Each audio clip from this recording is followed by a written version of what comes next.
Assalamualaikum warahmatullahi wabarakatuh. Waalaikumsalam warahmatullahi wabarakatuh. Alhamdulillah, alhamdulillah rabbil alamin. Wassalatu wassalamu ala asyrafil anbiya'i wal mursalin sayyidina wa maulana wa habibina wa syafi'ina wa ala alihi wa ashabihi wa sahabatihi ajma'in. Allahumma salli ala sayyidina Muhammadin wa ala ali sayyidina Muhammad.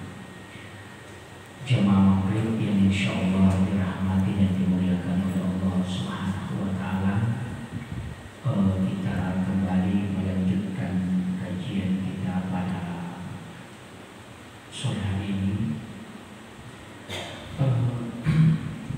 Sebenarnya dalam agama Allah Subhanahu wa taala itu membagi waktu. Sebenarnya pembagian waktu itu menjadi dasar para ulama kita untuk memanfaatkan waktu tertentu. Jadi tidak semuanya ulama itu menggunakan waktu untuk berdoa. Tidak. Kecuali ada hal tertentu yang biasa dia manfaatkan. Makanya di dalam beberapa hadis Rasulullah memang waktu-waktu yang doa mustajabah itu banyak. Termasuk bainal azani wal iqamah. Pada waktu bagi sholat. Jadi sudah sholat fardu, kemudian antara azan dan iqamah demi yaumul Jumat pada malam Jumat. Kemudian orang yang dalam keadaan musafir juga. Jadi banyak sebenarnya orang teraniaya, doa ibu itu juga tidak terhijab. Bahkan doa istri sebenarnya itu yang luar biasa. Cuma karena kita tidak manfaatkan. Saya sering sampaikan bahwa sebenarnya dalam rumah tangga itu yang paling pokok berdoa adalah istri. Jadi istri itu yang sebenarnya harus berdoa. Suami itu bekerja. Itu yang pokok. Kenapa? Inti dari semua permintaan ketika istri yang berdoa itu malaikat yang mengaminkan itu tidak sedikit. Walaupun laki-laki juga begitu, namun dia rolnya bila sebenarnya diaminkan juga. Tapi ya kalau istri itu beda. Makanya pemimpin-pemimpin hebat itu ketika siapa yang di sampingnya. Soeharto itu orang hebat, tapi ketika Ibu Tien wafat hancur. Habibie itu orang hebat, siapa yang tidak mengakui. Tapi ketika Ibu Ainun wafat, habis. Susilo Bambang Yudhoyono yang masih hidup sekarang, seorang TNI, 2 periode jadi presiden. Tapi ketika Ibu Ani wafat, sampai hari ini tidak bisa mati. Itu pelajaran. Ya karena orang lupakan. Rasulullah ketika Khadijah wafat itu sedang perjuangan yang berat. Dan ketika dia menikah tidak ada penggantinya. Makanya Rasulullah ketika dia mengenang Khadijah itu tidak sama dengan istrinya yang lain. Hanya ini penting saya sampaikan supaya orang paham bahwa ternyata wanita yang ada di sisi kita itu adalah orang yang memang lembut. Mungkin dia tidak kuat bekerja, tapi ketika dia berdoa itu pintu langit terbuka. Saya masuk ke intinya gini. Makanya faktor doa itu ada 4. Yang pertama ada faktor waktu. Yang kedua ada faktor tempat. Yang ketiga ada faktor doa. Kemudian yang keempat ada faktor keadaan. Kalau faktor-waktu. Saya sudah sampaikan 6 hari dalam 6 malam dalam 1 tahun. Di malam Jumat itu ada waktu tertentu, Kamis sore menjelang maghrib Jumat berdoa. Waktunya itu sedikit, hanya 1 menit. Jadi menit waktunya. Jadi nareko Kamis karebe, menurut tamu mengalami Jumatnya, gunakan di situ. Itu sama waktunya hanya sama dengan membaca surat Al-Fatihah 1 kali. Di situ pintu lagi terbuka. Yang kedua, ini juga sebentar sekali. Ketika khatib duduk di mimbar untuk mengambil khutbah kedua, itu pintu lagi terbuka. Dan itu tidak lama, tidak ada khatib duduk 5 menit. Dan makanya saya dalam tasawuf itu diajarkan ketika khatib duduk di atas mimbar, letakkan tangan kanan di dada sebelah kiri, pas di jantung ini. Kemudian membaca Ahmad Ruhullah Muhammad Habibullah. Jadi ini doa singkat. Ahmad Ruhullah itu sebenarnya dia dibaca Nabi Musa ketika Rasulullah Isra Mi'raj. Kan Nabi yang paling tinggi Ibrahim, di bawahnya Nabi Musa. Langit ke-7 Nabi Ibrahim, langit ke-6 Nabi Musa. Ketika Nabi ketemu Nabi Musa, Rasulullah ketemu Nabi Musa, dan Nabi Musa tanya, apa yang kau bawa?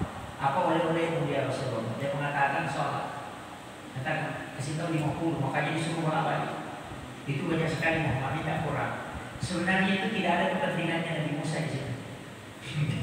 Tidak ada. Kalau orang paham itu dalam tasawuf, Nabi Musa itu sebenarnya tinggi sekali akalnya, matabelan akalnya. Karena kenapa? Satu kekurangannya Nabi Musa, karena dia tidak pernah ketemu Allah di bumi. Itu tidak pernah. Hanya bisa berbicara. Wakallahu Musa taklima. Tapi sini kekurangan Nabi Musa, ketika dia meminta ingin melihat Allah, Allah mengatakan, engkau tidak mampu Musa. Allah tidak mengatakan, aku tidak bisa. Tapi Allah mengatakan, engkau tidak mampu. Karena ada orang yang lebih mampu melihat saya, itu Rasulullah. Makanya Nabi Musa itu hanya bicara dengan Allah, marradiun. Dia tidak pakai televisi. Ya. Jadi makanya dia cuma dengar Allah Musa taklima, itu mendengarkan berbicara langsung dengan Allah. Nah, ketika Rasulullah turun ke langit ke-6, Nabi Musa kan mengatakan itu banyak Muhammad. Minta kepada Tuhan supaya dikurangi. Naik dan minta, Rasulullah naik. Turun lagi, Nabi Musa lagi mengatakan itu masih banyak. Naik lagi. So itu tidak ada kepentingannya Nabi Musa di situ. Nabi mau dikasih sholat 100 rakaat tidak ada masalah. Nabi Musa kan tidak ada bebannya di situ. Tapi kenapa dia suruh bolak-balik? Karena Nabi Musa melihat nur Allah di wajahnya Rasulullah. Makanya dia mengatakan Ahmad Ruhullah Muhammad Habibullah. Ahmad berarti Nur Muhammad, Ruhullah. Saya bisa melihat cahaya Allah di dalam Nur Muhammad. Itulah yang membuat Nabi Musa suruh dia bolak-balik. Sama nih kalau kita ada pengamen, cara menyanyinya bagus, makanya berarti nama kilo. Padahal sebenarnya pengamen itu kalau sudah dikasih uang dia akan pergi. Kenapa kita suruh tambah lagunya? Tambah lagi satu. Lagu anu lagi. Karena kita senang. Nabi Musa begitu. Dia suruh Nabi bolak-balik. Itu akalnya Nabi Musa. Makanya dia ketawa itu ketika Nabi Rasulullah sudah minta izin. Dia kasih tahu naik lagi minta. Nabi mengatakan ini 35 Musa. Dia bilang naik lagi. Nabi mengatakan saya tidak kembali lagi. Karena 55 dikurangi, kalau saya naik lagi ini 35 akan habis. Ya, dan Nabi Musa kemudian mengatakan Ahmad Ruhullah Muhammad Habib. Turunlah Rasulullah. Itu tapi untung kan. Untung ini Nabi Musa ada, seandainya tidak ada Nabi Musa, yang paling capek itu bukan azan. 50 kali dia mau azan saya semalam. Itu paling capek mau azan. Nah, itu.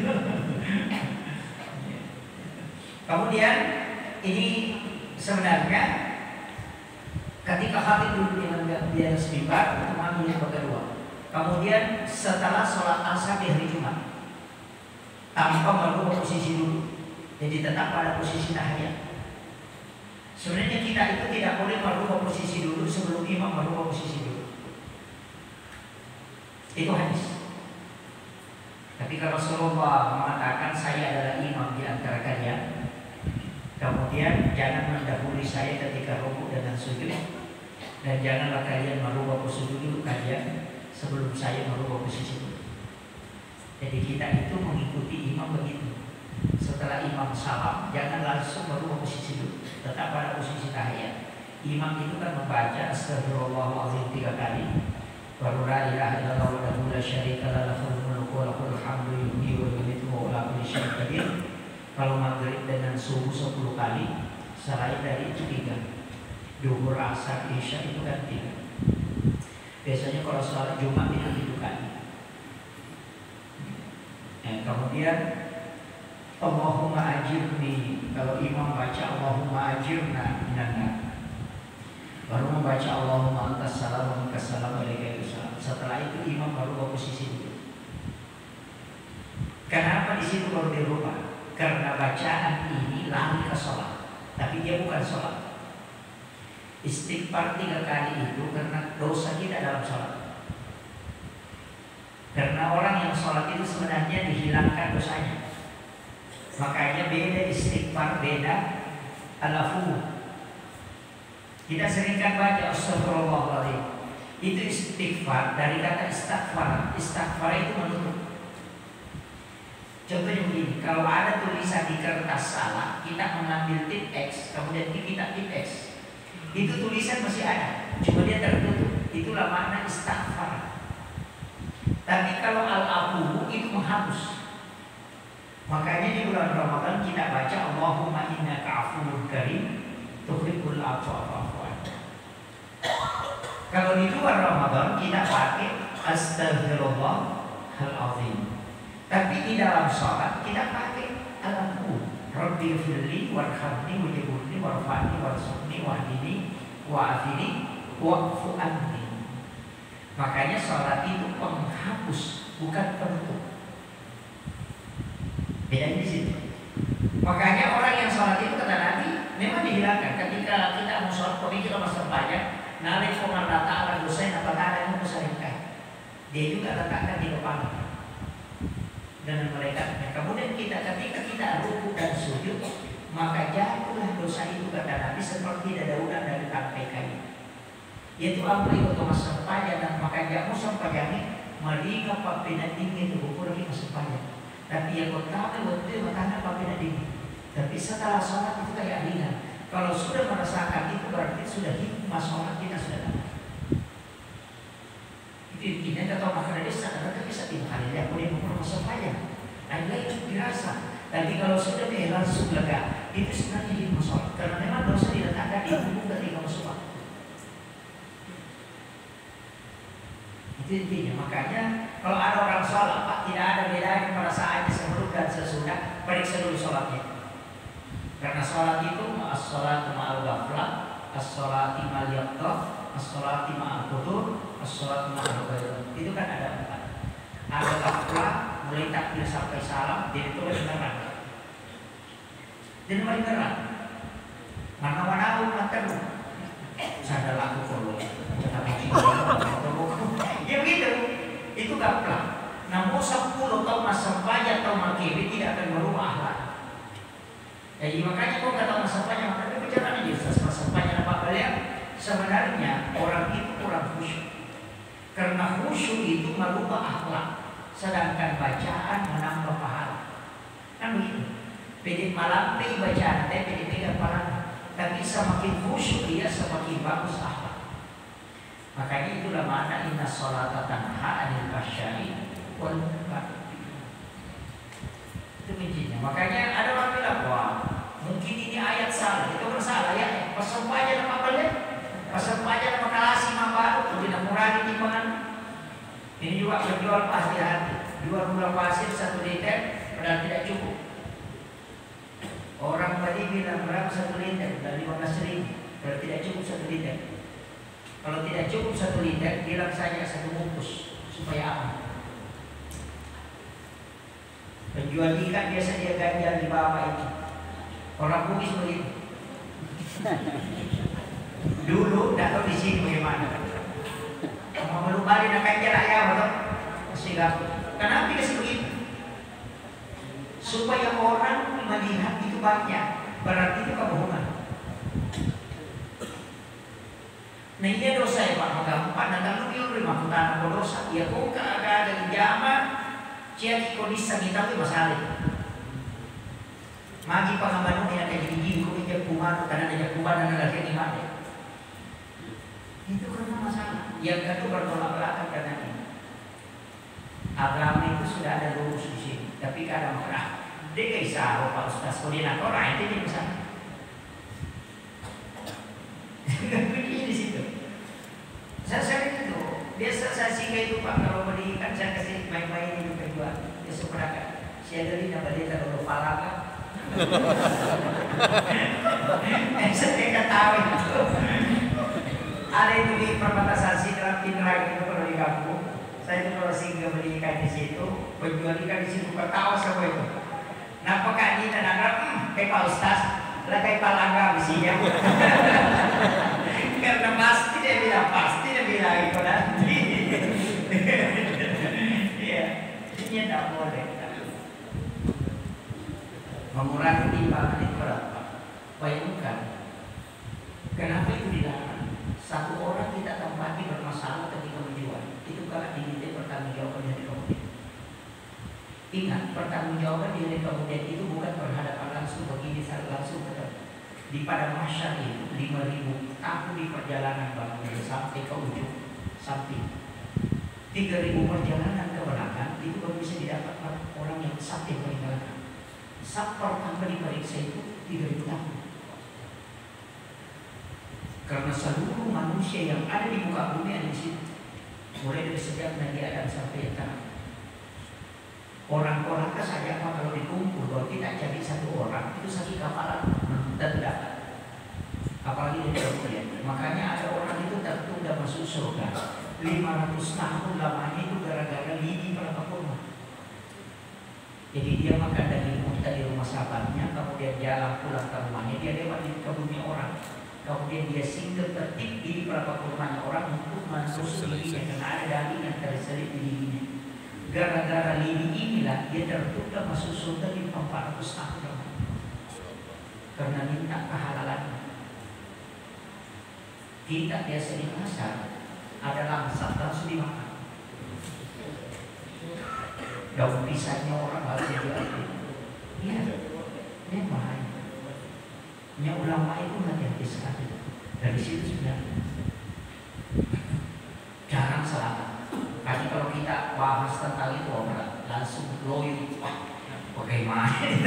Nah, ini makanya saya kadang jarang masuk ke situ kecuali kalau memang kita mau ambil kajian hakikat di situ. Nah, kalau kita masuk ke kajian tasawuf itu agak berat. Makanya orang itu berat. Kalau kajian hukum-hukum ya enak. Saat tidak. Kalau tasawuf itu antara kita terima atau tidak. Itu jadi masalah. Nah, kemudian saya kembali. Jadi sebenarnya kan itu. Makanya kita baca la ilaha illallah syarika. Kemudian Allahumma ajirna, ini yang penting. Kenapa kita baca Allahumma ajirna minan nar 3 kali? Kan ada juga 7 kali. Kalau maghrib dengan subuh itu 7 kali. Kalau duhur, asar, isya itu kan 3 kali. Apa bedanya? Itu memang 2 hadis.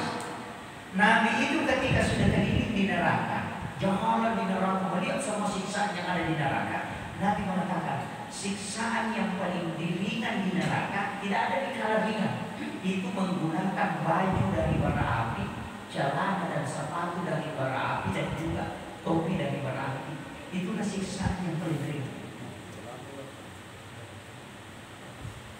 Yang paling ringan. Makanya Nabi itu menangis. Ketika keluar di pintu neraka, Nabi itu balik tanya ke neraka, wahai neraka, adakah yang bisa dibaca umatku sehingga dia tidak masuk ke sini? Coba, ketika Nabi serapnya, adakah yang bisa dilakukan umatku? Kan begini, kalau dia tidak sholat, dia tidak puasa, dia punya masalah. Adakah yang bisa dibaca ini supaya dia tidak masuk ke sini? Karena dosa umat ini banyak nanti. wahai Muhammad, saya akan kasih hadiah kepadamu. Ketika umatmu membaca Allahumma ajirni minan nar sama-sama, maka dia tidak akan masuk karena saya yang akan menutup pintu. Tapi tidak ada perintah dalam hadis bila baca Allahumma ajirni minan nar sesudah sholat, tidak ada. Yang ada hadisnya, siapa yang membaca Allahumma ajirni minan nar itu menutup pintu neraka. Sholat itu kunci surga. Kalau kau sudah dapat kuncinya, tutup neraka. Makanya sesudah sholat dibaca. Itu silabus sihir namanya. Sebenarnya bukan sholat, dia bukan sholat. Kalau sudah salat itu selesai. Tapi kenapa ulama kita menyimpan di situ? Itu karena hadis. Kenapa ada 7 kali? Kan ada 7 kali. Kalau imam kan Allahumma ajirna, karena dia ikutkan makmumnya. Kalau sendiri-sendiri Allahumma ajirni. Saya itu kalau sendiri tetap baca Allahumma ajirna, karena saya doakan istri dengan anak-anak, dengan santri-santri di pondok. Jadi kenapa kita baca ini 7 kali? Nah ternyata di hadis yang lain Rasulullah mengatakan, siapa yang membaca 7 kali Allahumma ajirni minan nar di waktu maghrib petang, kemudian dia meninggal pada malam itu, maka dia diharamkan tersentuh api neraka. Surga itu gampang, gak susah. Saya itu terus terang kasih tahu, kalau umatnya Nabi ini masuk neraka, Pak, itu kelewatan betul. Kalau kita ini masuk neraka, kelewatan betul kita. Kenapa? Karena Nabi sudah kasih tahu. Sampai-sampai pertanyaan di alam kubur itu sudah terbocor, Pak. Iya. Orang kalau mau ujian, soalnya dikasih tahu ini nanti ujian, ini nanti ditanyakan di dalam soal, itu pasti lancar nanti. Di dalam kubur itu kan sudah dikasih tahu. Dizaja amalakani ketika datang 2 malaikat akan bertanya marrobuka, siapa Tuhan? Itu kan sudah bocor. Jadi coba, masa kita masih mau ini? Cuma kita ini kelewatan karena sudah dikasih keistimewaan. Waduh, ini yang lewat. Makanya saya katakan, itu makanya saya sadar mesti masuk pajak. Nah, mau orang kita jawab-jawabnya sempajak. Kemudian ini matur isang pajak, aja ini matur isang pajak. Apa yang ini matur isang pajak ini melon itu asal isang pajak. Tapi yang ini yator isang pajak yang tahu itu langsung sholat. Jadi usahakan sholat yang mengatur kita supaya kalian dari kemudian sholat yang menyelamatkan kita. Dan yang ini matur isang pajak itu minta bisa tuh, mimpi mengalami senang saja mengalami. Pada di tomak barat, apalagi kemarin tadi nak cina mau asam aja uji apa tuh? Ada dalil dari bangun buyut di situ. Makanya sebenarnya ini kunci. Jadi Nabi itu sudah kasih tahu. Sebelum istighfar dia sudah kasih tahu. Allahumma ajirni minan nar. Cuma hati-hati ya, salah utama. Allahumma ajirni atau Allahumma ajirna. Jadi itu balisin. Maka kata Allahumma dahilna. Ya ko Allahumma ajirna minan nar ikut apabila boleh neraka. Ya ko makrati Allahumma dahilna minan nar ikut apa tamka neraka. Makanya sih. Jadi pamangan hati-hati baca. Ini hati-hati. Ini jadi salahnya itu ayat. Ini kan sesudah sholat kemudian saya minta sedikit. Kita bicara waktu tempat. Saya kemarin bahas ini tempat imam. Kenapa tempat imam itu 2 lapis? Mari dari susu jadah di mana? Karena ada satu amplas di bawah, kemudian kasih sejadah di atasnya. Itu banyak orang tidak tahu. Itu kisahnya Nabi Zakaria. Nabi Zakaria itu kan dia tidak punya anak. Istrinya sudah berhenti haid, sudah menopause. Nabi Zakaria itu sudah umurnya, hampir 100 tahun umurnya. Kemudian istrinya itu sudah 70 tahun lebih. Jadi tidak bisa, sudah tidak bisa melahirkan. Makanya dia ambil anak perempuan keponakannya yang bernama Maryam. Itu ibunya Nabi Isa. Nanti Jadi dia ambil Maryam, bawa ke rumahnya, pelihara. Dia simpan di dalam bilik kamarnya.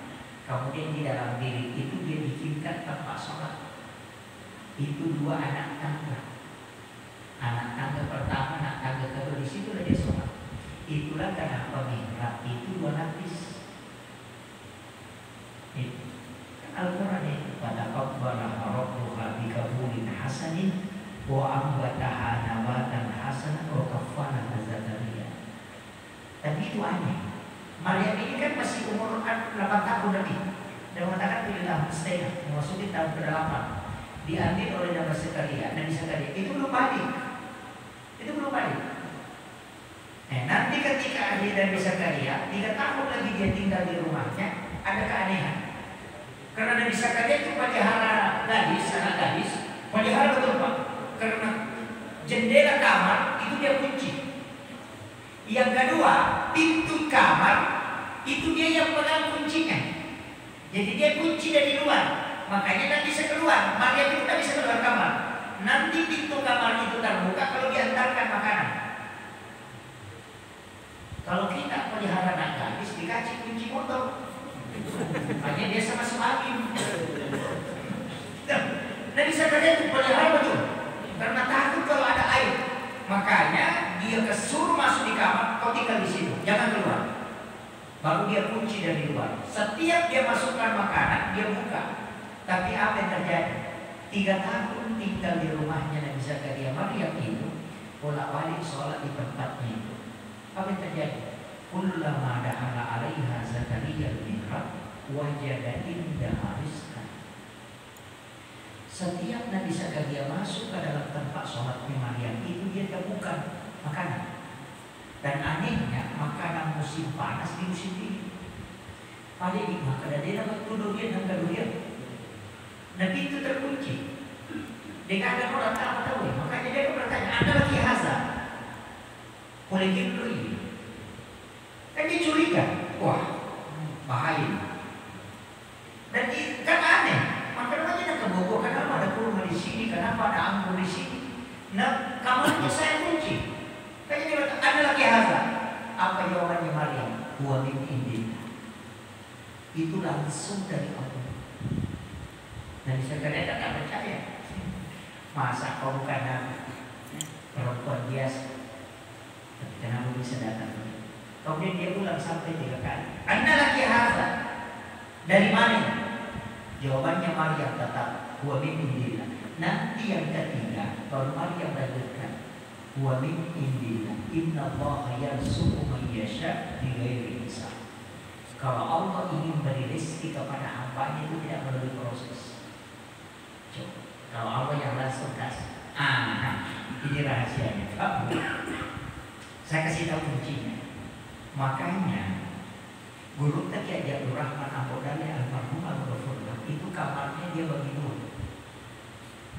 Pintu masuknya itu cuma 1, tapi ketika masuk ke dalam itu terbagi 2. Setengah dia tempat tidur, setengah dia tempat sholat. Ada di situ mihrabnya, dan itu ada bantal di situ kalau isi kakinya. Tapi santrinya itu kalau mau pulang nanti ada transport, dia minta sama guru tak, Pak Kiai mau pulang tapi tidak ada waktu. Guru tak cuma bilang masuk nak di kamarku, di situ dibawa senjata. Itu di mihrab.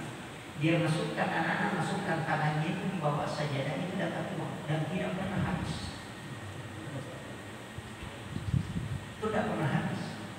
Dasar anak santri itu kalau dia dapat uang, pulang melapor sama temannya yang uangnya bagi banyak kasih. Di mana berapa tadi kan datang lagi.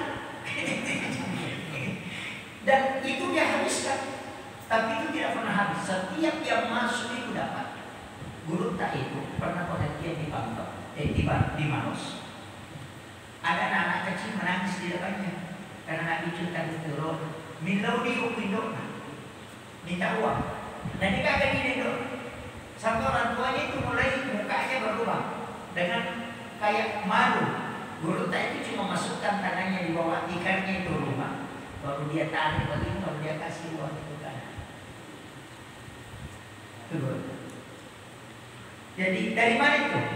wa min indillah. Ini yang tidak orang pahami, Pak. Kiai Haji Maimun Subaid itu kamar pribadinya, dia kunci ketika ke tanah suci.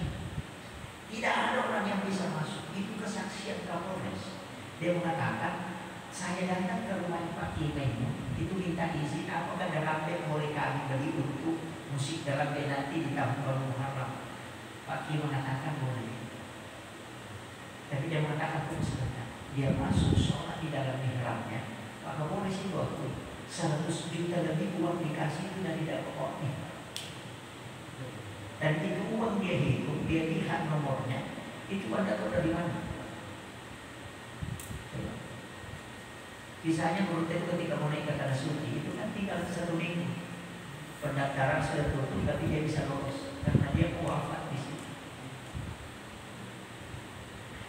Kenapa? Ini yang jarang orang paham. Padahal ini ayat. Itulah sehingga di rumah itu mestinya kita bikin mihrab. Jadi akibat orang pesantren yang dalam kamar, bukan musafir, bukan di dalam kamar pribadi. Dan bisa berjamaah. Mihrab itu tidak ditempati berjamaah, hanya ditempati sholat sendiri. Tempati sholat sendiri. Dan itu 2 lapis. Lapisan pertama itu harus dipaku, ditahan. Guru tak senok itu didiri. Itu lapisan pertamanya itu kain kafan. Dan dia kasih tahu, nanti kalau saya wafat, kain kafan yang di mihrab itu yang kau bungkuskan saja. Karena tidak akan hancur kain kafan itu walaupun sampai 1000 tahun. Itu ilmunya. Tapi ini jangan disebarkan. Ini untuk kita. Kemudian Nabi Zakaria itu kan mengatakan, oh berarti tempat ini yang mustajabah, bukan doanya, tapi tempat. Makanya beda tidak. Keluar dari situ. Saya mau masuk ke situ sholat. Hunalika da'a Zakaria Rabbah. Maka datanglah Nabi Zakaria di situ memohon kepada Tuhan. Wa huwa qa'imun yusalli bil mihrab. Dia berdiri sholat, kan di situ kalimatnya wa huwa qa'imun yusalli, berarti dia sementara sholat, bukan sesudah sholat. Wa huwa qa'imun yusalli bil mihrab, baru dia berdoa.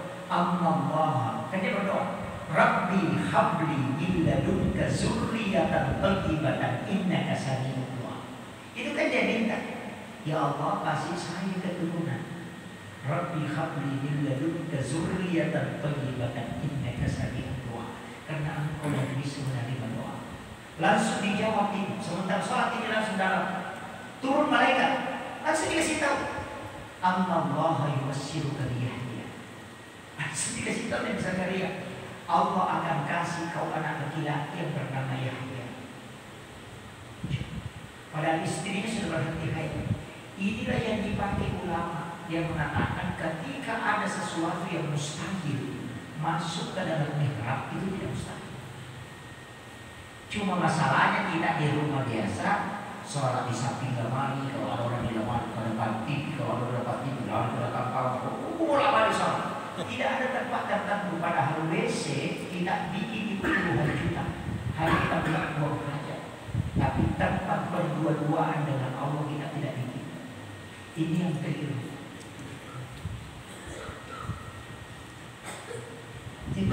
Makanya di dalam kamar itu, makanya ulama kita itu punya kamar pribadi. Biasa kamarnya di sini ada kamar pribadi, dan apa yang masuk kamar pribadi? Kamar yang di dalamnya ada mihrab. Kalau dia mau berdoa dia masuk ke situ. Karena mihrab itu hanya ditempati tabakum, zikir, baca Al-Quran dan sholat. Orang yang haid tidak boleh masuk. Jam tangan dengan handphone, guru tak bila jangan kasih masuk di mihrab. Hanya tasbih Al-Quran dengan kitab yang bisa kau kasih masuk. Jangan pernah bicara dunia di situ. Kalau kau ada orang yang panggil, jangan ngomong di dalam. Keluar dulu baru bicara. Jadi aja kagak ada dari menolak lillah kau di dalam. Kalau tong itu terima kasih itu sudah bagus. Itulah yang dimasuk bikin tempat berdua-duaan dengan Allah di dalam rumah. Cuma kadang-kadang kita tidak punya, Pak. Rumah batu sudah cantik, WC sudah bagus, tapi tempat sholat tidak. Kita bilang al-musalla, bukan musalla, mihrab. Rahasia sih nopo. Itu di dalam kamar. Ya kok kakak dia bilang tembus di situ. Itulah kenapa ulama dulu itu tembus doa. Saya itu diajarkan sama guru, anak kalau kau mau doa mustajabah bikin mihrab. Kalau ada yang kau mau minta masuk ke situ. Itu yang wasiatnya. Tapi mihrab itu harus ditutup, Pak. Tidak boleh terbuka. Itu harus dikasih kepada tutup. Apakah tirai dia dipakai ditutup. Jadi itu tidak langsung dilihat kalau kita masuk ke kamar. Nah, Burta itu dia sekat dengan pakai triples. Jadi dia masuk di mihrab. Saya itu di Burta Seno cuma satu kali masuk di mihrab. Ketika saya diijazahkan satu istikharah, itu bukan istikharah di sholat. Ada namanya istikharah di Quran. Hanya buka Al-Quran dan sudah dapat jawaban. Saya pakai itu, Pak. Saya itu jarang sholat istikharah. Yang saya sering lakukan itu istikharah di Quran. Kalau ada masalah yang saya hadapi istikharah di Quran, itu langsung dijawab di dalam Al-Quran. Itu mukjizatnya Al-Quran. Jadi saya tanya. Itu istikharah di Quran. Dia dilakukan pertama kali oleh Masih bin Jabal di Yaman. Ketika Rasulullah wafat, dia pertama kali karena dia gunakan istikharah di Quran. Jadi itu Al-Quran ngomong itu. Makanya kalau ada orang mau ajak kerjasama dengan kita, melu dan kasih bawa ini atau untuk usaha melu tak buka, maka saya mau buka usaha properti, mau buka usaha istikharah kan. Kalau di situ dia bicara neraka jangan dia kita. Ada orang yang melamar anak kita, itu kalau sholat malam prosesnya. Saya terus termasuk yang jauh dari Allah, masih jauh. Itu kalau sudah sholat dia masih menunggu isyarat. Agak berat kita malam mimpi kalau menuju Allah. Tapi kalau istilah Al-Quran langsung ditafsir. Al-Quran langsung ngomongin. Tuh kuncinya. Makanya kalau membuka usaha pakai itu. Ada orang mau ajak kerjasama pakai istilah. Cuma kalau istilah di sholat itu agak lama. Biasa butuh waktu sampai 3 hari 4 hari. Waktu pulang kalau bisa kita yakin betul. Kecuali orang yang betul-betul dekat. Itu di pondok pesantren Hidayah Pulang. Itu biasa pakai istilah Al-Quran untuk jodoh. Makanya itu tidak dipertemukan itu. Dia gurunya tunjukkan ini yang kau istrinya suami menanti. Baru nanti dikasih dia akan 1 kali baru dikasih menikah. Tapi tidak ada yang cerai. Kenapa? Itu istikharah Al-Quran. Cuma ilmu ini kayaknya tidak pindah. Saya dapat ya. Saya bisa ajarkan ini, tapi dengan satu syarat, jangan digunakan untuk yang lain. Hanya kebaikan. Jangan coba-coba pakai untuk yang lain. Karena itu jadi betul. Kalau orang mau pergi melamar, dia pakai istilah Al-Quran. Sebelum barangkali sudah tahu ditolak atau tidak. Itu jalan pintas. Jalan pintas. Saya tahu betul itu sepak guru tak biasa ke Nurena, emang produksi itu sepupunya atau apa? Dan 5 lapor ke guru tak, maka dari Syekh, ini sudah masuk ini. Bilang, ya Syekh, ini anakku ada yang mau melamar. Katanya menghafal Al-Quran dan pergi ke pondok. Guru tak bilang, kau datang ke sini untuk minta restu atau minta petunjuk. Dia mengatakan saya datang minta petunjuk. Ya kau makan lagi ayam berterima dari. Ya kau makan lagi terima. Berontak itu cuma diam sejenak. Kemudian dia ambil Al-Quran, duduk, kemudian tafakur sejenak, kemudian dia buka.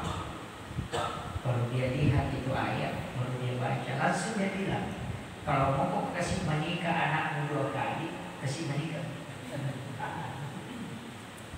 Kalau aku mampak bunting ang kedua, penjahit.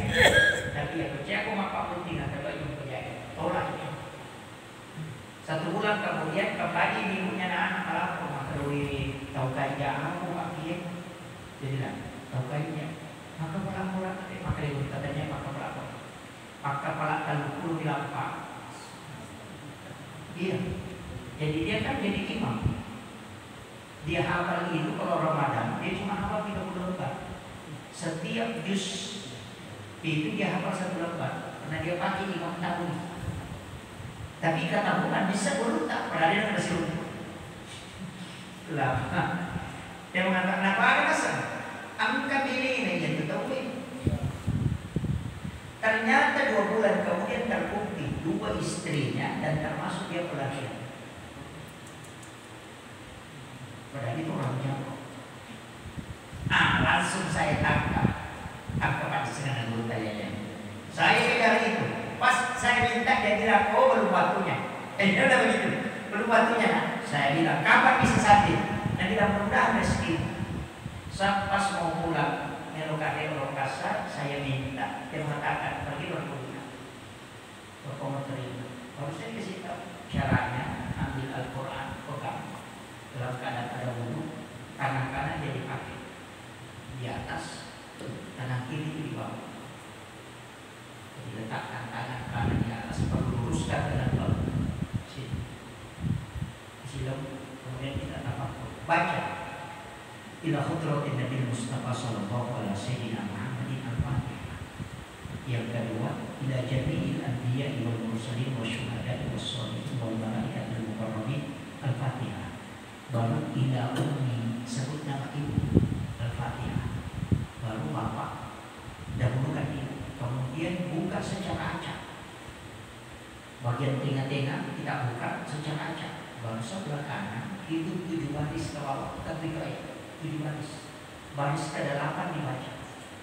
Kalau di situ bahas neraka jangan baca. Kalau munafik bahasakan di situ berarti itu orang tidak ini. Koneksi langsung itu. Ada orang sakit, Pak, periksa di situ. Itu jalan pintas. Jalan pintas betul. Dan semua apa yang saya lakukan berawal dari situ. Tapi saya minta jangan disebabkan hanya untuk internet.